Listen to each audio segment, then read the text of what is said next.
ನಮಸ್ಕಾರ ಸ್ನೇಹಿತರೆ. ಧನು ರಾಶಿಯವರೇ, ನಿಮ್ಮ ಜೀವನದಲ್ಲಿ ಇತ್ತೀಚಿನ ದಿನಗಳಲ್ಲಿ ಒಂದಾದ ಮೇಲೊಂದು ಸಮಸ್ಯೆಗಳು ಎದುರಾಗುತ್ತಿದೆಯೇ? ಹಣ ಕೈಯಲ್ಲಿ ಉಳಿಯುತ್ತಿಲ್ಲ. ಉದ್ಯೋಗಕ್ಕಾಗಿ ಎಷ್ಟೇ ಪ್ರಯತ್ನಿಸಿದರೂ ಅವಕಾಶಗಳು ಕೈತಪ್ಪುತ್ತಿದೆ. ನಂಬಿದವರಿಂದಲೇ ಮೋಸವಾಗುತ್ತಿದೆ. ಮಾಡಿದ ಕೆಲಸಗಳಲ್ಲಿ ನಿರೀಕ್ಷಿಸದ ಫಲ ಸಿಗುತ್ತಿಲ್ಲ. ಕುಟುಂಬದ ಜವಾಬ್ದಾರಿಗಳು ಹೆಚ್ಚಾಗುತ್ತಿದೆ. ಜೊತೆಗೆ ಆರೋಗ್ಯದ ವಿಚಾರದಲ್ಲಿಯೂ ಚಿಂತೆ ಕಾಡುತ್ತಿದೆ ಎಂದಾದರೆ ಈ ವಿಡಿಯೋವನ್ನು ಕೊನೆಯವರೆಗೂ ತಪ್ಪದೆ ನೋಡಿ.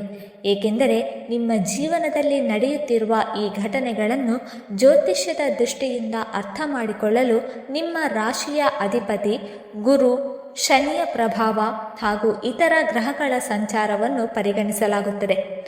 ಆದರೆ ಇಲ್ಲಿ ಒಂದು ಮುಖ್ಯವಾದ ವಿಷಯವಿದೆ. ಈ ಕಷ್ಟಗಳು ನಿಮ್ಮ ಜೀವನದಲ್ಲಿ ಶಾಶ್ವತವಾಗಿ ಇರುವುದಿಲ್ಲ. ಧನುರಾಶಿಯ ಅಧಿಪತಿ ಗುರುಗ್ರಹ ಜ್ಞಾನ, ಧರ್ಮ, ಆಶಾವಾದ, ಅದೃಷ್ಟ ಮತ್ತು ಜೀವನದಲ್ಲಿ ಬೆಳವಣಿಗೆಯನ್ನು ಸೂಚಿಸುವ ಗ್ರಹವಾಗಿ ಗುರುವನ್ನು ಜ್ಯೋತಿಷ್ಯದಲ್ಲಿ ಪರಿಗಣಿಸಲಾಗುತ್ತದೆ. ಆದ್ದರಿಂದ ಧನುರಾಶಿಯವರು ಸಾಮಾನ್ಯವಾಗಿ ದೊಡ್ಡ ಕನಸುಗಳನ್ನು ಕಾಣುವವರು, ಸ್ವತಂತ್ರವಾಗಿ ಬದುಕಲು ಬಯಸುವವರು ಮತ್ತು ತಮ್ಮ ಪರಿಶ್ರಮದಿಂದ ಜೀವನದಲ್ಲಿ ದೊಡ್ಡ ಮಟ್ಟಕ್ಕೆ ಏರಲು ಬಯಸುವವರು. ಆದರೆ ಕೆಲವೊಮ್ಮೆ ಇದೇ ಒಳ್ಳೆಯ ಗುಣಗಳು ಸಮಸ್ಯೆಯಾಗಬಹುದು. ಯಾರನ್ನಾದರೂ ಬೇಗ ನಂಬುವುದು, ತಮ್ಮ ಮುಂದಿನ ಯೋಜನೆಗಳನ್ನು ಎಲ್ಲರಿಗೂ ಹೇಳುವುದು, ಇತರರಿಗೆ ಸಹಾಯ ಮಾಡುವ ಉದ್ದೇಶದಲ್ಲಿ ತಮ್ಮ ಹಣ ಮತ್ತು ಸಮಯವನ್ನು ಕಳೆದುಕೊಳ್ಳುವುದು ಮುಂತಾದ ಕಾರಣಗಳಿಂದ ನಷ್ಟ ಉಂಟಾಗಬಹುದು. ಆದ್ದರಿಂದ ಈ ಸಮಯದಲ್ಲಿ ಒಳ್ಳೆಯ ಮನಸ್ಸಿನ ಜೊತೆಗೆ ವಿವೇಕವೂ ಬಹಳ ಮುಖ್ಯ. ಧನುರಾಶಿಯವರೇ, ಹಣದ ವಿಚಾರದಲ್ಲಿ ಇತ್ತೀಚಿನ ಅನುಭವಗಳು ನಿಮಗೆ ಸಾಕಷ್ಟು ನೋವು ನೀಡಿರಬಹುದು. ಹಣ ಬರುತ್ತದೆ ಎಂದುಕೊಂಡಾಗ ಅನಿರೀಕ್ಷಿತ ಖರ್ಚು ಎದುರಾಗುವುದು, ವ್ಯವಹಾರದಲ್ಲಿ ನಷ್ಟವಾಗುವುದು, ಸಾಲದ ಒತ್ತಡ ಹೆಚ್ಚಾಗುವುದು ಅಥವಾ ನಂಬಿದ ವ್ಯಕ್ತಿಗೆ ಹಣ ನೀಡಿ ಮರಳಿ ಪಡೆಯಲು ಕಷ್ಟವಾಗುವುದು ಇಂತಹ ಪರಿಸ್ಥಿತಿಗಳು ಎದುರಾಗಬಹುದು. ಕೆಲವೊಮ್ಮೆ ಹಣದ ಸಮಸ್ಯೆಗಿಂತಲೂ ಹಣದ ಬಗ್ಗೆ ಇರುವ ನಿರಂತರ ಚಿಂತೆಯೇ ನಿಮ್ಮ ಮನಸ್ಸನ್ನು ಹೆಚ್ಚು ಕಾಡಬಹುದು. ಆದ್ದರಿಂದ ಈ ಸಮಯದಲ್ಲಿ ಯಾವುದೇ ದೊಡ್ಡ ಹಣಕಾಸಿನ ನಿರ್ಧಾರಗಳನ್ನು ಆತುರದಲ್ಲಿ ತೆಗೆದುಕೊಳ್ಳಬೇಡಿ. ದಾಖಲೆಗಳನ್ನು ಪರಿಶೀಲಿಸದೆ ಯಾರಿಗೂ ಹಣ ಕೊಡಬೇಡಿ ಮತ್ತು ಕೇವಲ ಮಾತಿನ ಭರವಸೆಯ ಮೇಲೆ ದೊಡ್ಡ ವ್ಯವಹಾರ ಮಾಡಬೇಡಿ. ಉದ್ಯೋಗದ ವಿಚಾರದಲ್ಲಿಯೂ ಕೆಲವು ಧನುರಾಶಿಯವರು ನಿರಾಸೆಯನ್ನು ಅನುಭವಿಸುತ್ತಿರಬಹುದು. ಅರ್ಜಿ ಸಲ್ಲಿಸಿದರೂ ಕರೆ ಬರುತ್ತಿಲ್ಲ. ಸಂದರ್ಶನದಲ್ಲಿ ಕೊನೆಯ ಹಂತದಲ್ಲಿ ಅವಕಾಶ ಕೈತಪ್ಪುತ್ತಿದೆ. ಕೆಲಸ ಸಿಕ್ಕರೂ ನಿರೀಕ್ಷಿಸದ ಸಂಬಳ ಅಥವಾ ಸ್ಥಾನಮಾನ ಸಿಗುತ್ತಿಲ್ಲ ಎನ್ನುವ ಭಾವನೆ ಮೂಡಬಹುದು. ಆದರೆ ಇದನ್ನು ನಿಮ್ಮ ಸಾಮರ್ಥ್ಯದ ಕೊರತೆ ಎಂದು ಭಾವಿಸಬೇಡಿ. ಕೆಲವೊಮ್ಮೆ ಅವಕಾಶ ಬರುವುದಕ್ಕೆ ಸಮಯ ಬೇಕಾಗುತ್ತದೆ. ಈ ಅವಧಿಯನ್ನು ನಿಮ್ಮ ಕೌಶಲ್ಯವನ್ನು ಹೆಚ್ಚಿಸಿಕೊಳ್ಳಲು ಬಳಸಿಕೊಳ್ಳಿ. ಹೊಸ ತಂತ್ರಜ್ಞಾನ, ಹೊಸ ಕೌಶಲ್ಯ ಅಥವಾ ನಿಮ್ಮ ಕ್ಷೇತ್ರಕ್ಕೆ ಸಂಬಂಧಿಸಿದ ಹೆಚ್ಚುವರಿ ತರಬೇತಿಯನ್ನು ಕಲಿಯುವುದು ಮುಂದಿನ ಅವಕಾಶಗಳಿಗೆ ಸಹಾಯ ಮಾಡಬಹುದು. ಪ್ರಯತ್ನ ನಿಲ್ಲಿಸಿದ ಕ್ಷಣವೇ ಸೋಲು. ಆದ್ದರಿಂದ ಅವಕಾಶ ತಡವಾದರೂ ಪ್ರಯತ್ನವನ್ನು ಮುಂದುವರಿಸಿ. ಇನ್ನು ಧನುರಾಶಿಯವರನ್ನು ಹೆಚ್ಚು ನೋಯಿಸುವ ಮತ್ತೊಂದು ವಿಚಾರ ಎಂದರೆ ಮೋಸ. ನೀವು ಒಬ್ಬರನ್ನು ನಂಬಿದರೆ ಸಂಪೂರ್ಣವಾಗಿ ನಂಬುವ ಸ್ವಭಾವ ಹೊಂದಿರಬಹುದು. ಆದರೆ ಪ್ರತಿಯೊಬ್ಬರೂ ನಿಮ್ಮಷ್ಟು ನೇರವಾಗಿರಬೇಕೆಂದಿಲ್ಲ. ನಿಮ್ಮ ಒಳ್ಳೆಯತನವನ್ನು ಬಳಸಿಕೊಳ್ಳುವವರು ಇರಬಹುದು. ನಿಮ್ಮ ಹಣಕಾಸಿನ ಪರಿಸ್ಥಿತಿ, ಕುಟುಂಬದ ವಿಚಾರಗಳು ಅಥವಾ ಮುಂದಿನ ಯೋಜನೆಗಳನ್ನು ತಿಳಿದುಕೊಂಡು ಅದರಿಂದ ಲಾಭ ಪಡೆಯಲು ಪ್ರಯತ್ನಿಸುವವರು ಇರಬಹುದು. ಆದ್ದರಿಂದ ಇನ್ನು ಮುಂದೆ ಎಲ್ಲರನ್ನೂ ಅವಮಾನಿಸಬೇಕೆಂದಿಲ್ಲ. ಆದರೆ ಯಾರನ್ನು ಎಷ್ಟು ನಂಬಬೇಕು ಎಂಬುದನ್ನು ಕಲಿಯಬೇಕು. ನಿಮ್ಮ ವೈಯಕ್ತಿಕ ವಿಚಾರಗಳನ್ನು ಅಗತ್ಯ ಇರುವಷ್ಟು ಮಾತ್ರ ಹಂಚಿಕೊಳ್ಳಿ. ಇನ್ನು ಶನಿ ಪ್ರಭಾವದ ಬಗ್ಗೆ ಮಾತನಾಡುವುದಾದರೆ, ಜ್ಯೋತಿಷ್ಯದಲ್ಲಿ ಶನಿಯನ್ನು ಕರ್ಮಫಲ ಮತ್ತು ಶಿಸ್ತಿನೊಂದಿಗೆ ಸಂಬಂಧಿಸಿದ ಗ್ರಹವೆಂದು ಪರಿಗಣಿಸಲಾಗುತ್ತದೆ. ಶನಿಯ ಪ್ರಭಾವದ ಸಮಯದಲ್ಲಿ ಕೆಲಸಗಳು ನಿಧಾನವಾಗಿ ನಡೆಯುತ್ತಿರುವಂತೆ ಅನಿಸಬಹುದು. ಎಷ್ಟೇ ಪ್ರಯತ್ನ ಮಾಡಿದರೂ ಫಲ ತಡವಾಗಿ ಸಿಗಬಹುದು. ಜವಾಬ್ದಾರಿಗಳು ಹೆಚ್ಚಾಗಬಹುದು. ಹಣಕಾಸಿನ ಒತ್ತಡ ಉಂಟಾಗಬಹುದು ಮತ್ತು ಜೀವನದಲ್ಲಿ ಕೆಲವು ಕಠಿಣ ಪಾಠಗಳನ್ನು ಕಲಿಯಬೇಕಾಗಬಹುದು. ಆದರೆ ಶನಿಯ ಪ್ರಭಾವ ಎಂದರೆ ಜೀವನದಲ್ಲಿ ಎಲ್ಲವೂ ಕೆಟ್ಟದೇ ಆಗುತ್ತದೆ ಎಂಬ ಅರ್ಥವಲ್ಲ. ಶನಿ ನಮ್ಮ ತಪ್ಪುಗಳನ್ನು ಸರಿಪಡಿಸಿಕೊಳ್ಳಲು, ಶಿಸ್ತು ಬೆಳೆಸಿಕೊಳ್ಳಲು ಮತ್ತು ಜೀವನದಲ್ಲಿ ಸ್ಥಿರತೆಯನ್ನು ಕಲಿಯಲು ಅವಕಾಶ ನೀಡುತ್ತದೆ ಎಂಬುದು ಜ್ಯೋತಿಷ್ಯದ ನಂಬಿಕೆ. ಧನುರಾಶಿಯವರೇ, ನಿಮ್ಮ ಜೀವನದಲ್ಲಿ ಈಗ ನಡೆಯುತ್ತಿರುವ ಕೆಲವು ಘಟನೆಗಳಿಗೆ ಗ್ರಹಗಳ ಸ್ಥಾನವನ್ನು ಒಂದು ಸಾಧ್ಯ ಕಾರಣವಾಗಿ ನೋಡಬಹುದು. ಆದರೆ ಕೇವಲ ರಾಶಿಯನ್ನು ಆಧರಿಸಿ ಪ್ರತಿಯೊಬ್ಬ ಧನುರಾಶಿಯವರಿಗೂ ಒಂದೇ ರೀತಿಯ ಫಲಿತಾಂಶ ಬರುತ್ತದೆ ಎಂದು ಹೇಳಲು ಸಾಧ್ಯವಿಲ್ಲ.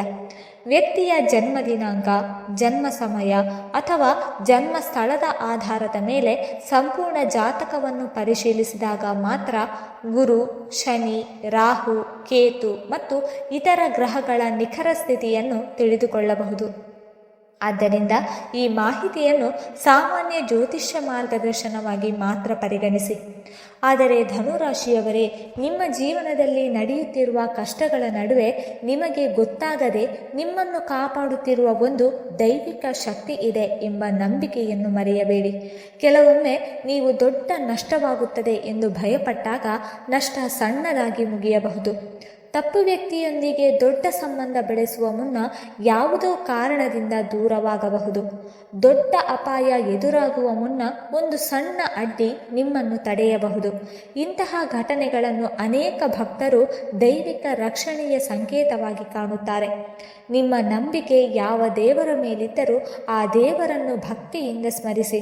ಭಯದಿಂದಲ್ಲ, ನಂಬಿಕೆಯಿಂದ ಪ್ರಾರ್ಥನೆ ಮಾಡಿ. ಧನುರಾಶಿಯವರೇ, ಇನ್ನು ಕೆಲವು ಸರಳ ಪರಿಹಾರಗಳನ್ನು ನೋಡೋಣ.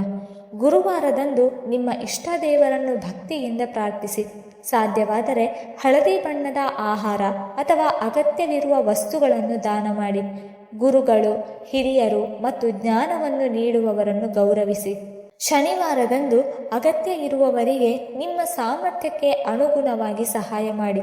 ಹಿರಿಯರನ್ನು ಗೌರವಿಸುವುದು, ಬಡವರಿಗೆ ಆಹಾರ ನೀಡುವುದು ಮತ್ತು ಪ್ರಾಮಾಣಿಕವಾಗಿ ಬದುಕುವುದು ಉತ್ತಮ ಜೀವನ ಶೈಲಿಯ ಭಾಗವಾಗಲಿ.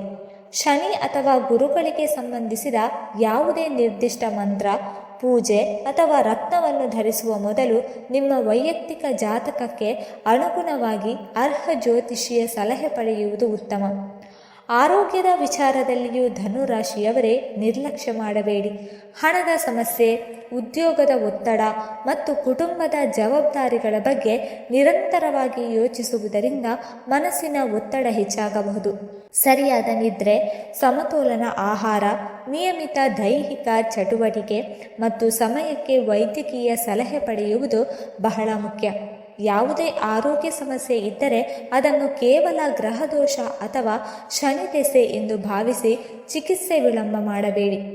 ಧನುರಾಶಿಯವರಿಗೆ ಅದೃಷ್ಟದ ಸಂಖ್ಯೆಗಳಲ್ಲಿ 3, 6 ಮತ್ತು 9 ಪ್ರಮುಖವಾಗಿದೆ ಎಂದು ಜ್ಯೋತಿಷ್ಯದಲ್ಲಿ ಪರಿಗಣಿಸಲಾಗುತ್ತದೆ. ವಿಶೇಷವಾಗಿ ಸಂಖ್ಯೆ 3 ಗುರುಗ್ರಹದೊಂದಿಗೆ ಸಂಬಂಧ ಹೊಂದಿರುವುದರಿಂದ ಧನುರಾಶಿಯವರಿಗೆ ಶುಭಕರವೆಂದು ನಂಬಲಾಗಿದೆ. ಅದೃಷ್ಟದ ಬಣ್ಣಗಳ ವಿಷಯಕ್ಕೆ ಬಂದರೆ ಹಳದಿ, ಕಿತ್ತಳೆ, ಗೋಲ್ಡನ್ ಮತ್ತು ತಿಳಿ ಹಸಿರು ಬಣ್ಣಗಳು ಧನುರಾಶಿಯವರಿಗೆ ಅನುಕೂಲಕರವೆಂದು ಹೇಳಲಾಗುತ್ತದೆ. ಇನ್ನು ಅದೃಷ್ಟದ ವಾರದ ದಿನವೆಂದರೆ ಗುರುವಾರ. ಗುರುವಾರವು ಧನುರಾಶಿಯ ಅಧಿಪತಿ ಗುರುಗ್ರಹಕ್ಕೆ ಸಂಬಂಧಿಸಿದ ದಿನವಾಗಿರುವುದರಿಂದ ಈ ದಿನ ದೇವರ ಪ್ರಾರ್ಥನೆ, ದಾನ ಧರ್ಮ ಮತ್ತು ಶುಭ ಕಾರ್ಯಗಳನ್ನು ಮಾಡುವುದರಿಂದ ಮನಸ್ಸಿಗೆ ಧೈರ್ಯ ಹಾಗೂ ಸಕಾರಾತ್ಮಕತೆ ಹೆಚ್ಚುತ್ತದೆ ಎಂಬ ನಂಬಿಕೆಯಿದೆ. ಪ್ರಮುಖ ಕೆಲಸಗಳನ್ನು ಆರಂಭಿಸುವಾಗ ಈ ಶುಭ ಸಂಖ್ಯೆ, ಬಣ್ಣ ಅಥವಾ ವಾರದ ದಿನವನ್ನು ಪರಿಗಣಿಸುವುದು ಧನುರಾಶಿಯವರಿಗೆ ಶುಭ ಸಂಕೇತವಾಗಬಹುದು.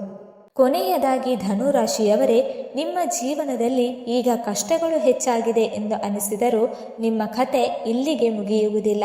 ಹಣ ಕಳೆದುಕೊಂಡಿರಬಹುದು, ಆದರೆ ಅನುಭವವನ್ನು ಗಳಿಸಿದ್ದೀರಿ. ಉದ್ಯೋಗ ಕೈತಪ್ಪಿರಬಹುದು, ಆದರೆ ನಿಮ್ಮ ಸಾಮರ್ಥ್ಯ ಇನ್ನೂ ನಿಮ್ಮೊಂದಿಗಿದೆ. ಯಾರಾದರೂ ಮೋಸ ಮಾಡಿರಬಹುದು, ಆದರೆ ಆ ಅನುಭವ ನಿಮಗೆ ಮುಂದೆ ಯಾರನ್ನು ನಂಬಬೇಕು ಎಂಬುದನ್ನು ಕಲಿಸುತ್ತದೆ. ಶನಿಯ ಅವಧಿ ಪರೀಕ್ಷೆಯಂತೆ ಕಂಡರೂ ಅದೇ ಅವಧಿ ನಿಮ್ಮನ್ನು ಹೆಚ್ಚು ಬಲಿಷ್ಠ ಮತ್ತು ಜವಾಬ್ದಾರಿಯುತ ವ್ಯಕ್ತಿಯನ್ನಾಗಿ ರೂಪಿಸಬಹುದು. ಆದ್ದರಿಂದ ಭಯಪಡಬೇಡಿ, ಆತುರ ಪಡಬೇಡಿ ಮತ್ತು ನಿಮ್ಮ ಪ್ರಯತ್ನವನ್ನು ನಿಲ್ಲಿಸಬೇಡಿ. ನಿಮ್ಮ ಹಿಂದೆ ದೈವಿಕ ಶಕ್ತಿ ಇದೆ ಎಂಬ ನಂಬಿಕೆಯನ್ನು ಇಟ್ಟುಕೊಳ್ಳಿ. ನಿಮ್ಮ ಮುಂದೆ ಅವಕಾಶಗಳಿದೆ ಎಂಬ ವಿಶ್ವಾಸವನ್ನಿಟ್ಟುಕೊಳ್ಳಿ ಮತ್ತು ನಿಮ್ಮ ಕೈಯಲ್ಲಿರುವ ಪ್ರಯತ್ನವನ್ನು ಪ್ರಾಮಾಣಿಕವಾಗಿ ಮುಂದುವರಿಸಿ.